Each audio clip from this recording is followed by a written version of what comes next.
ఓం మహాగణపతే నమః.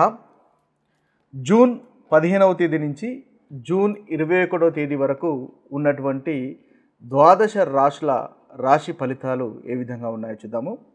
ముందుగా చంద్రుని యొక్క గ్రహస్థితిని కనుక మనం ఒకసారి చూసినట్టయితే చంద్రుడు ముఖ్యంగా మనకి మకర రాశి, అదేవిధంగా కుంభరాశి, మీనరాశి, తర్వాత మేష రాశుల గుండా ప్రయాణం అనేది చేస్తున్నాడు.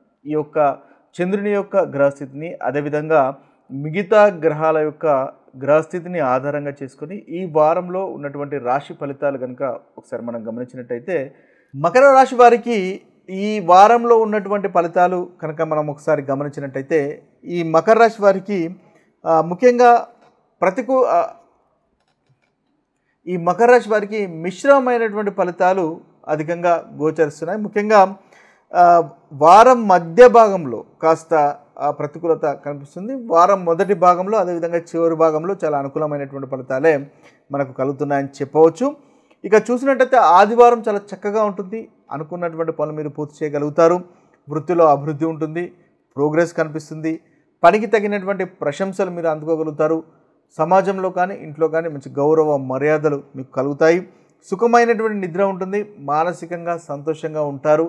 అదేవిధంగా ఏదైనా కొత్త లుక్ ట్రై చేయాలనుకుంటే ఈరోజు ట్రై చేయండి. చాలా చక్కటి ఫలితాలు మీకు కలుగుతాయి మకర రాశి వారికి. ఇక చూసినట్టయితే సోమవారము, అదేవిధంగా మంగళవారం, ముఖ్యంగా సోమవారం మధ్యాహ్నం నుంచి మంగళవారము, అదేవిధంగా బుధవారము ఖర్చులు ఉండే అవకాశాలు కనిపిస్తున్నాయి. ఎవరికి అప్పులు ఇవ్వకండి. అప్పులు ఇచ్చినట్టయితే తిరిగి రావడం కాస్త కష్టమైన పనిగా మారుతుంది. ఇక ముఖ్యంగా కాస్త స్లగ్గిష్గా ఉంటారు.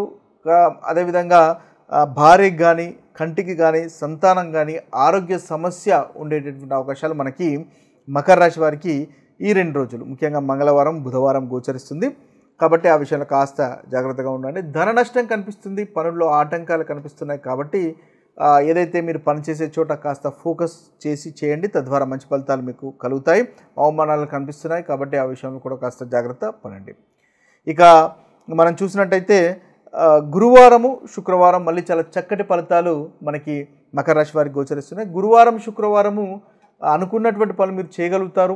దగ్గరి ప్రయాణాలు కనిపిస్తున్నాయి. ఆ ప్రయాణాలు కూడా అనుకూలంగా ఉంటాయి. ఎనర్జెటిక్గా ఉంటారు. ఆత్మవిశ్వాసం పెరుగుతుంది. సోదరిమణులతో ఆనందంగా, సంతోషంగా గడుపుతారు. తద్వారా చక్కటి ఫలితాలు అనేవి కలుగుతాయి. షేర్ మార్కెట్, ట్రేడింగ్ లాంటి అవి కూడా మీకు అనుకూలంగానే ఉన్నాయి ఈ 2 రోజులు అని చెప్పవచ్చు. అదేవిధంగా సంతానంతో ప్రేమగా ఉంటారు.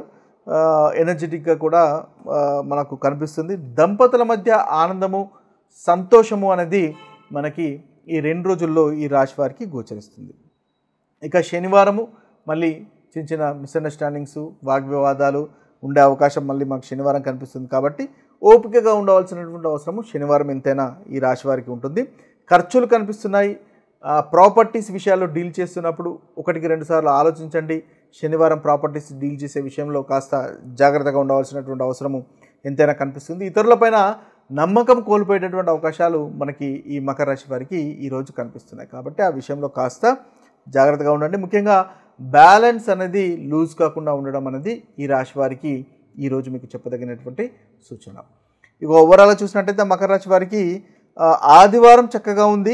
సోమవారం అనుకూలంగా ఉంది. అదేవిధంగా గురువారం, శుక్రవారం కూడా ఈ 4 రోజులు ఈ వారంలో మకర రాశి వారికి అనుకూలంగా కనిపిస్తుంది. ప్రతికూలమైనటువంటి ఫలితాలు తొలగిపోయి అనుకూలత పెరగడానికి ముఖ్యంగా మీరు హనుమంతుడిని పూజించండి. తద్వారా మంచి ఫలితాలు ఈ వారంలో పొందగలుగుతారు. లేదా కుజ బీజ మంత్రాన్ని పఠించినా కూడా చక్కటి ఫలితాలు ఈ వారంలో మీరు పొందగలుగుతారు.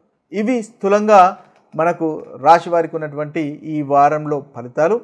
ఇక మీ యొక్క జన్మ జాతకంలో గనక మంచి చక్కటి ఫలితాలే, చక్కటి గ్రహస్థితి కనుక ఉన్నట్టయితే మంచి ఫలితాలే మీకు కలుగుతాయి. అంతగా ప్రతికూలమైనటువంటి ఫలితాలు అనుభవంలోకి రావు. ఒకవేళ జన్మ జాతకంలో కూడా అంతగా అనుకూలత లేదు, గోచార రీత్యా కూడా మీకు అనుకూలత లేదు అన్నప్పుడు మీకు ఈ ప్రతికూలమైనటువంటి ఫలితాలు అనుభవంలోకి వచ్చే అవకాశాలు అధికంగా ఉంటాయని గమనించండి. ఇక మరొక వీడియోలో మరొక టాపిక్తో కలుద్దాము. అంతవరకు సెలవు. సర్వే జన సుఖినో భవంతు. సర్వే సుజన సుఖినో భవంతు. నమస్తే.